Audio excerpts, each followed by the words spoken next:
करना चाहूँगा Python programming के लेक्चर नंबर 36 में। आज स्टूडेंट मैं आपको बताना चाहूँगा कि आज हम आगे बढ़ेंगे। लगभग हमारा रिवीजन जो है कंप्लीट हो गया था, तो आज आगे बढ़ते हैं और आज मैं प्रैक्टिकली इसको बताऊंगा, फिर इसको बाद में समझाऊंगा।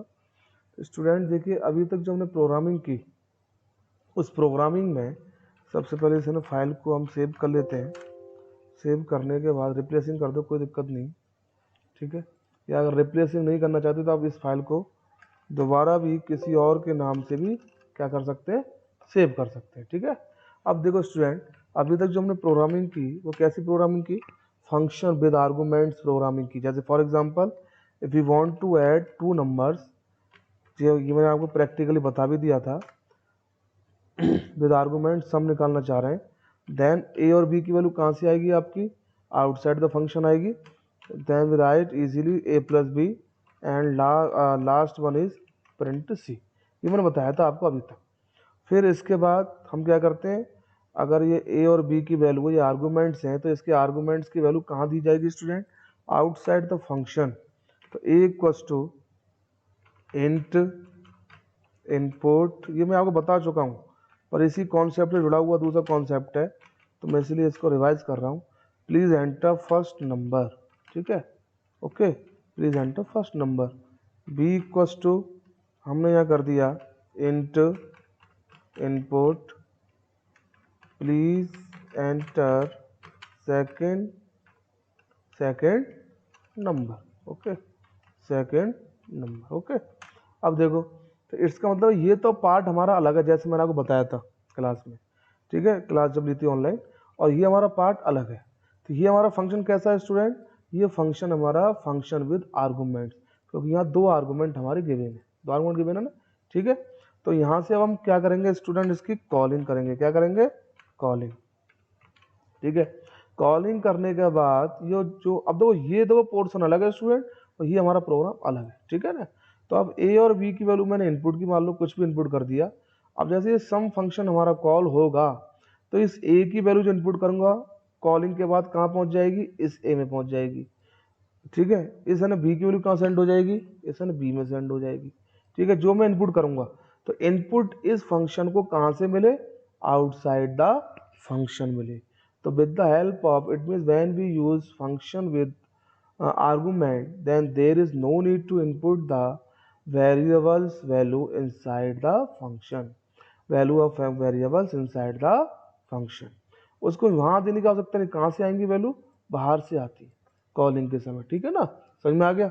अगर स्टूडेंट मैं कर देता हूं सम ए कॉमा ए, इसका मतलब क्या है, सेम वैल्यू का सम हो जाएगा, ए वैल्यू का दो बार सम हो जाएगा। अभी इतना इतना मत समझो, फिलहाल इसको समझो, फिर ये आगे की बात है बाद में बताऊंगा, ठीक है। तो ये क्या हो गया हमारी स्टूडेंट, कॉलिंग हो गई ए कॉमा बी। मान लो ए की वैल्यू मैंने मान लीजिए फॉर एग्जांपल 20 एंटर कर दी, बी की वैल्यू एंटर कर दी मान लीजिए फॉर एग्जांपल 1 एंटर कर दी।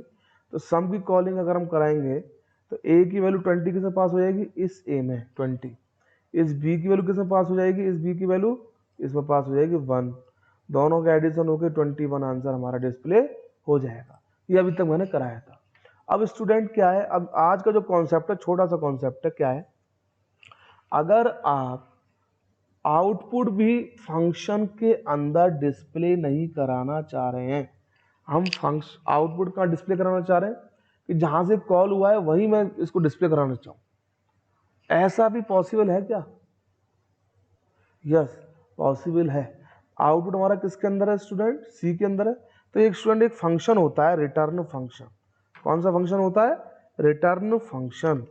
रिटर्न इसके अंदर लिख देते हैं जिसका अब जो आउटपुट होता है। तो ये रिटर्न फंक्शन स्टूडेंट क्या करता है, जो सी का आउटपुट जो आया ना ए प्लस बी, रिटर्न सी क्या करेगा, जो आउटपुट सी है उसको कहाँ भेज देगा, कहाँ भेज देगा, वो यहाँ भेज देगा, यहाँ, ठीक है। मान लो मैं यहाँ लिख देता हूँ फॉर एग्जाम्पल, यहाँ लिख देता हूँ आउटपुट का ओ यू, ठीक है। अब समझना, यहाँ से कॉलिंग हुई, मैंने ए की वैल्यू कितनी मानी थी, 20 मानी थी, बी की वैल्यू कितनी मानी थी, 1 मानी थी। कॉलिंग होने के बाद में 20 इसमें सेंड हो गया, 1 इसमें सेंड हो गया, 20 क्या आ गया, ये 21 सी में आउटपुट। अब ये आउटपुट यहाँ डिस्प्ले नहीं होगा, कहाँ जाएगा ये, रिटर्न सी। रिटर्न फंक्शन क्या करता है स्टूडेंट, जो कॉलिंग के सामने जो वेरिएबल दिया हुआ है उसमें इसको जो अंदर लिखा हुआ 2 ब्रैकेट्स के बीच में, इसकी वैल्यू को उसके अंदर क्या कर देता है, सेंड कर देता है। मान लीजिए सी के अंदर 21 है, तो रिटर्न क्या करेगा, इस सी को जहां कॉलिंग हुई है उसके सामने वाले वेरिएबल में स्टोर कर देगा। तो अब हमारा आउटपुट कहाँ आ चुका है, ओ यू के अंदर आ चुका है। अच्छा, आपने देखा पाव फंक्शन जब हम कॉल करते थे, लिखते थे मैट डॉट पाव 2,5 और उसके आगे एक मानते the variable I equals to, ये इक्वस टू, तो हमारा आउटपुट कहाँ आता था, आई के अंदर ही तो आता था, आई के अंदर जो हम सामने वेरिएबल मानते थे, ठीक है ना। ऐसे यहाँ भी सम कैलकुलेट होके आंसर रिटर्न फंक्शन क्या करता है, इस पूरे के पूरे फंक्शन का जो आउटपुट है, जो आउटपुट आया है किसी वैल्यू के अंदर, उसको कहाँ स्टोर कर देगा, जो सम नाम जो फंक्शन ये कॉल हुआ है उसके सामने वाले वेरिएबल में। अब ओ यू के अंदर क्या आउटपुट आ गया, ओ यू के अंदर आउटपुट आ गया इसका, इन दोनों के नंबर्स का एडिशन। अब हम क्या कर सकते हैं, इसको प्रिंट ओ यू, बस सिंपल।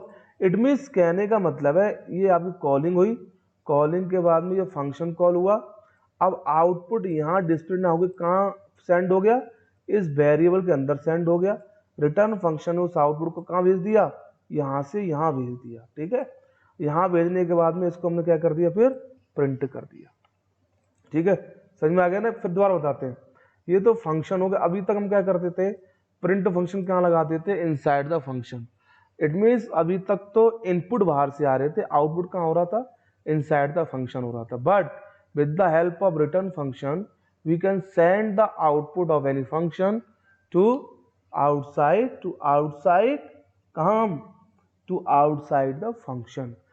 it means calling के स्टेप पे भेजने का काम करते हैं, ठीक है। तो अब इसने क्या किया, आउटपुट यहाँ ना दिखा के कहाँ भेज दिया, जहाँ कॉलिंग हो रही है उसके सामने वाले वेरिएबल में। एक तरह समझ लो, इस फंक्शन को कैलकुलेट करके जो आंसर आएगा वो कहाँ स्टोर हो जाएगा, ये सिंपल भाषा में ये समझ लो। जैसे हम करते हैं, मैंने अभी बताया, ओ जैसे मैंने लिखा I equal to math dot SQRT4 bracket के अंदर, तो SQRT4 का जो आंसर है वो किसके अंदर स्टोर हो जाता है, आई के अंदर स्टोर होता नहीं होता है। ऐसे ही इस फंक्शन का आउटपुट जो है कैलकुलेट होने के बाद कहाँ स्टोर हो जाएगा, ओ यू वेरिएबल में स्टोर हो जाएगा। ये मान लो ओ यू एक वेरिएबल है, आप चाहो तो आप यू मान लो, कुछ मान लो वेरिएबल का नाम, मैंने ओ यू मान लिया, ठीक है ना। अब ओ यू वेरिएबल के अंदर इसका आउटपुट आ गया, इसका आउटपुट क्या है, दोनों का एडिशन। ये आउटपुट ये होता है, इसको कहाँ पहुंचा देगा, ये इस सी के अंदर का स्टोर है, दोनों का एडिशन। इस सी को कहाँ पहुंचा देगा, रिटर्न फंक्शन क्या करेगा, जहां ये कॉल हुआ है ये फंक्शन, उसके सामने वाले वेरिएबल में इस सी की वैल्यू को क्या कर देगा, स्टोर कर देगा। अब इसको हम इजीली क्या कर सकते हैं, प्रिंट कर सकते हैं। जैसे मान लो ये मैंने रन किया, ए की वैल्यू मैंने दे दी मान लो 12, इसके लिए दे दी 12, कितना आंसर आ गया 24। आउटपुट वही आ रहा है, बट ये पहले प्रोग्राम से कैसे डिफरेंट है, पहले प्रोग्राम में आउटपुट हमारा कहाँ डिस्प्ले होता था स्टूडेंट, यहाँ डिस्प्ले होता था। अब वो आउटपुट कहाँ डिस्प्ले हो रहा है, जहाँ आउटसाइड द फंक्शन, जहाँ कॉलिंग हुई है और उस वहाँ डिस्प्ले हो रहा है। When we want to display the output outside the function, then we use return function, ठीक है।